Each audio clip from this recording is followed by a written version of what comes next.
You felt the severing in your bones last night, that silent, irrevocable snap as the full moon cut cords you didn't even know were tying you down. It wasn't just another lunar cycle, it was a cosmic guillotine dropping on the person you used to be. While the world slept through another Tuesday night spectacle, you jolted awake to the chilling finality of a door slamming shut behind you, welded permanently by celestial hands. That sudden, unexplainable distance from everything familiar? That hollow quiet where the noise of your old life used to thrash? It's not confusion. It's confirmation. Something ended. For you. Irreversibly. And this profound silence isn't emptiness, it's terrifying precision. The universe just muted the entire outside world. Conversations dried up. Content feels flat, meaningless. People faded into static. Why? Because something critical needs to pierce through the static to reach you, something that demands absolute stillness to land.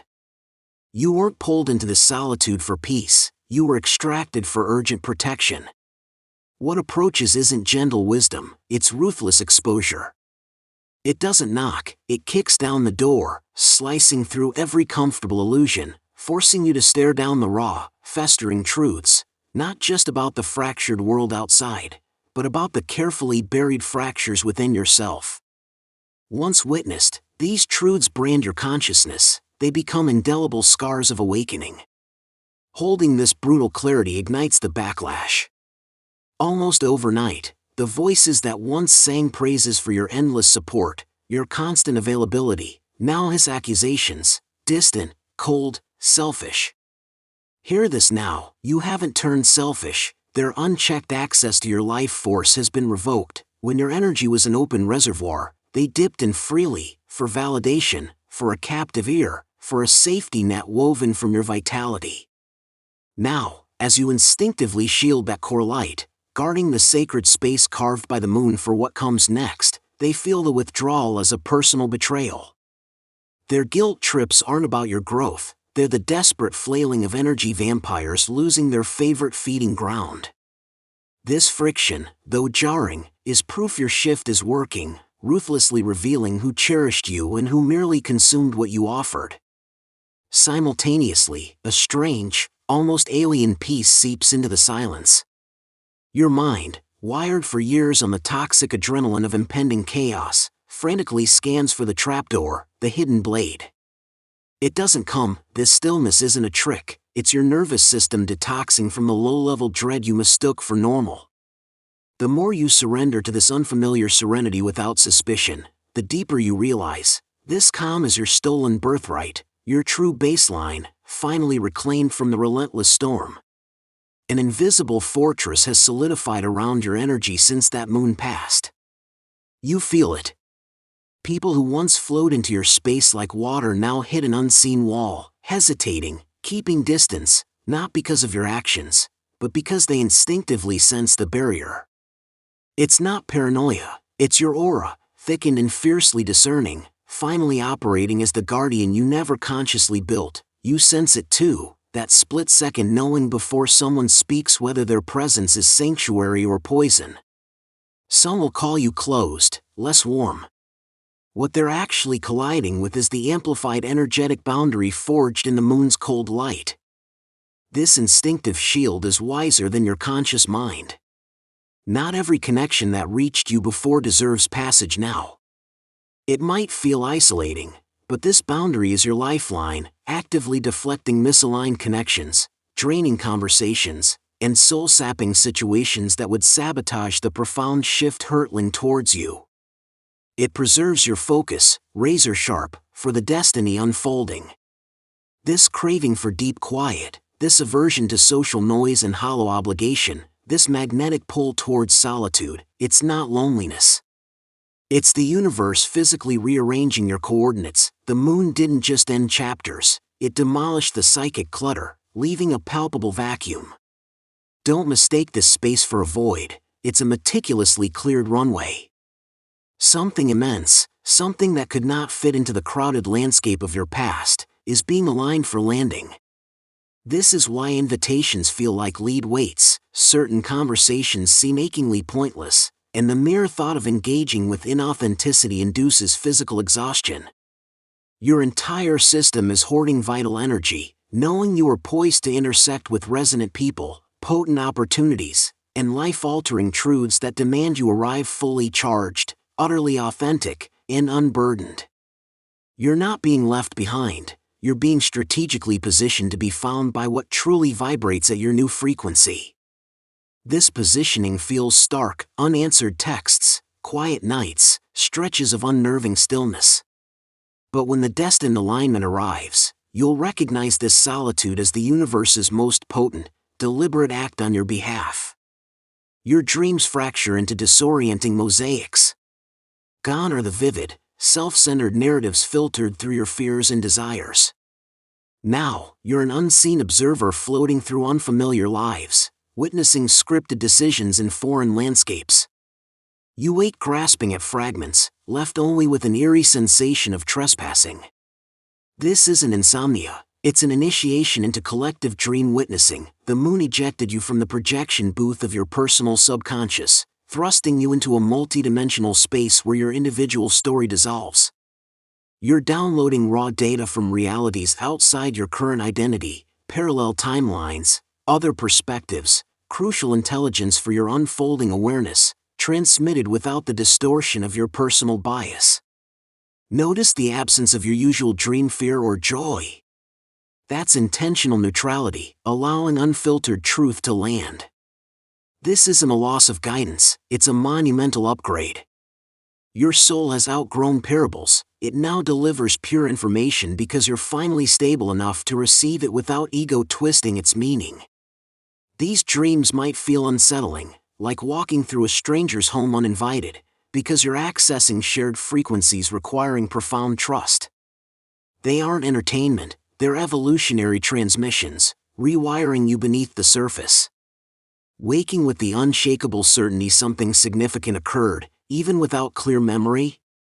It did. You just weren't meant to recall it all, yet. You've graduated from needing to be the dream's protagonist, now you're prepared to perceive the vast, interconnected tapestry of existence. The apparent calm after the moon is a mirage. For you, this is the arena of invisible trials. Life looks normal, but the texture feels subtly calibrated, off-kilter. A message from a ghost of your former self. An invitation to an outgrown ritual. A familiar distraction slithering back. An old, defeated thought pattern whispering. These aren't accidents, they are impeccably timed diagnostics. Having cleared the spiritual smog, you stand in a pristine energetic field. These micro-moments, a guilty reply, a forced pleasantry, a glance toward known toxicity, expose not your stated desires, but what you're still subconsciously willing to endure. They test not if you've changed, but if you'll embody that change when no one is watching. The moon did the heavy demolition, now it demands you guard the sacred ground it revealed, the silence, the boundary, the fierce self-respect. Feel it as tension in your shoulders, a sudden complication in simplicity, or an inner witness quietly noting your choices. Every time you choose alignment over autopilot, you actively collapse a fading timeline. If things feel deceptively normal, if you hear yourself murmur it's probably fine, stop. Is this comfort or merely recycled energy? Passing these silent trials ensures the past loses its grip, not through battle, but through profound irrelevance. Most viscerally, your body has declared mutiny on performance. Overnight, the ancient survival tactic of forced smiles, feigned interest, and diluted truth has imploded. Where you once manufactured enthusiasm or endured soul-crushing small talk, now your eyes glaze over mid-sentence, your voice falters, and the sheer effort to pretend feels like dragging stones uphill. This isn't rudeness, it's the full moon incinerating a lifetime contract of self-betrayal. Your physical form now registers false connection as poison. Casual chatter isn't background noise, it's shattering glass. Gossip feels like a violation. Shallow interactions don't just bore, they drain, leaving you physically heavy or dizzy. This is energetic purity roaring to life. You are no longer public property. Accusations of coldness are merely the death throes of those who can no longer siphon your light. The profound liberation?